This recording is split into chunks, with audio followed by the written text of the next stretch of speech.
கேக்கு, ஒரு வாழைப்பழம், இதுமாரி சின்ன சின்ன பண்ணு. நேற்று பார்ட்டியில் வர வச்சு வாங்கின பசங்க வச்சுன்னு விளாட்ற மிட்டாய். இது சும்மா பொம்மை மாரி 2066 ரூபாய்க்கு 4.5 கிலோ ஒர்த்தா சிக்கனு. இது நார்மல் சிஎம்சி. இது உள்ள தான் போக சொன்னாங்க. போய் கவுண்டரில் போய் phone. Hello friends, welcome back to my channel. எல்லோரும் எப்படி இருக்கீங்க? நல்லா இருப்பீங்கன்னு நினைக்கிறேன். காலையில் நம்மளுக்கு பிரேக்ஃபாஸ்ட் வந்துருக்குது. என்னென்ன வந்துருக்குதுன்னு நீங்களே பாருங்கள். கேக்கு, ஒரு வாழைப்பழம், இதுமாரி சின்ன சின்ன பண்ணு. நேற்று பார்ட்டியில் வர வச்சு வாங்கினாங்க. இது உள்ள கோஸு, சோளம் அதுமாரிலாம் இருக்கும். ஃபஸ்ட்டு எதுலேருந்து ஆரம்பிக்கலாம்? பன்னா, வாழைப்பழமா, கேக்கா? சரி, ஃபஸ்ட்டு கேக்குலேருந்து ஆரம்பிக்கலாம்.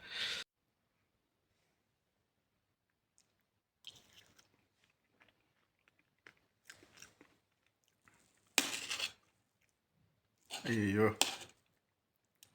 சீஸ் கேக்காக இருக்குது.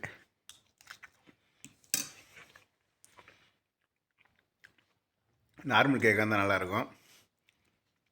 அப்புறம் பன்னு,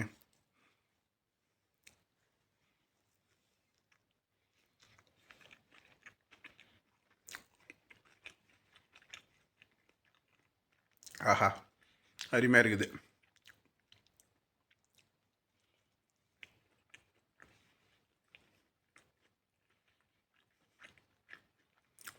சரி ஃப்ரெண்ட்ஸ், சாப்பிட்டு கொஞ்சம் முன்னாடி அந்த அதிகக்கெல்லாம் கொஞ்சம் க்ளீன் பண்ணுற ஆளுக்குது. நம்ம போய் க்ளீன் பண்ணுவோம். சிக்கன் வேணுமா? சிக்கன் ஏன்னா மேடத்தோட பிரதர்ஸ்லாம் சவுதிலேருந்து வந்திருக்காங்க. அதால் சிக்கன் வாங்கினார் சொல்கிறாங்க. ஃப்ரெஷ் சிக்கன் ஒரு 6 பீஸ் இல்லை 4 பீஸ் இருந்தால் வாங்கினான்றாங்க.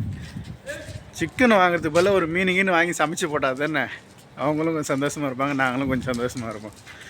என்னன்னு தெரியல, கிட்டத்தட்ட எங்கள் வீட்டுக்கு மீன் வாங்கியே ஒரு 6-7 மாதம் கிட்ட ஆகுது. சிக்கன் இருக்குது, ஆனால் டேட்டு 10ஆம் தேதி டேட்டு உள்ள சிக்கனாக தான் இருக்குது.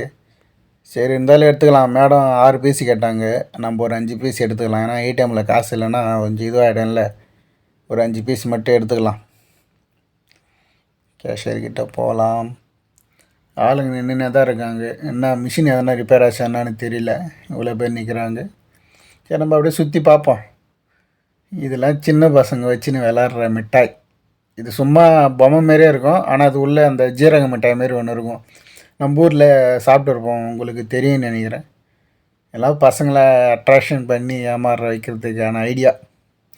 எப்படியெல்லாம் யோசிக்கிறாங்க பாருங்கள். இதில் விளையாடிக்கலாம், இது உள்ளே இருக்கிற மிட்டாயும் சாப்பிட்டுக்கலாம். இது இந்த பசங்க வாங்கி ஜாலியாக விளையாண்டு இருக்குதுங்க. இந்த பக்கம் பார்த்தா ஆர்டின் குச்சி மிட்டாய் இருக்குது. இந்த குச்சி மிட்டாய் பார்த்தா உங்களுக்கு என்ன ஞாபகம் வருது? அப்படி எதனா ஞாபகம் வந்தால் கமெண்ட் பண்ணுங்கள். எல்லாம் வெறி சாக்லேட் ஐட்டுங்க, குச்சி மிட்டாய் ஐட்டுங்க.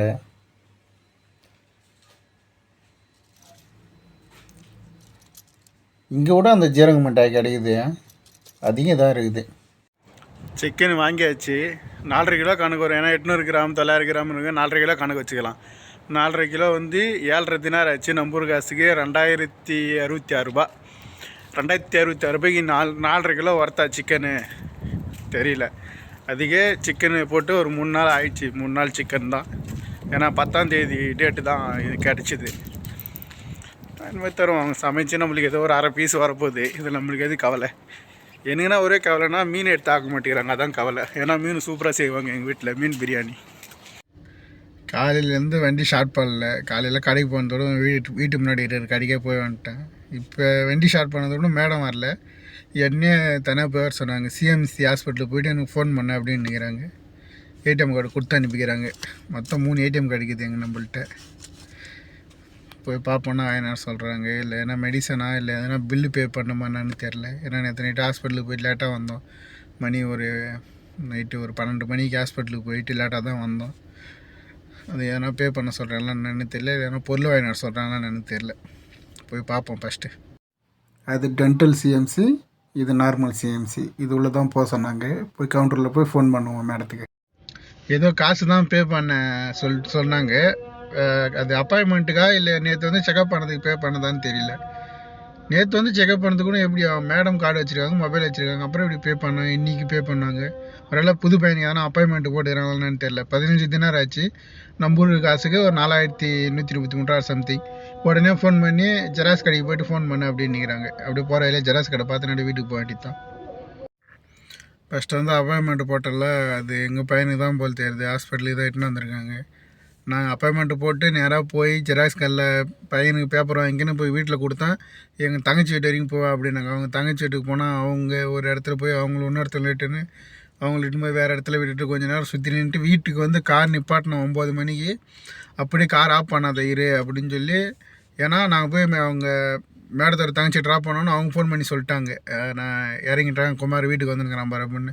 அப்புறம் இவங்க வந்து அப்படியே கார் நிப்பாட்டினா கார் ஆஃப் பண்ணான்னு சொல்லிட்டு பையன் எட்டுன்னு இப்போ ஹாஸ்பிட்டலில் வந்து விட்டுருக்கேன். விட்டு ஒரு அரை மணி நேரம் ஆகுது.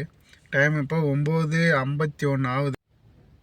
எத்தனை மணிக்கு வராங்க தெரியல. பசிக்குது, பசி ஒரு பக்கம் உயிர் போகுது. அதெல்லாம் பொறுத்து இருந்து அவ்வளோதான் ஃப்ரெண்ட்ஸ், வீட்டுக்கு வந்தாச்சு. டைமு பார்த்துருப்பேங்க.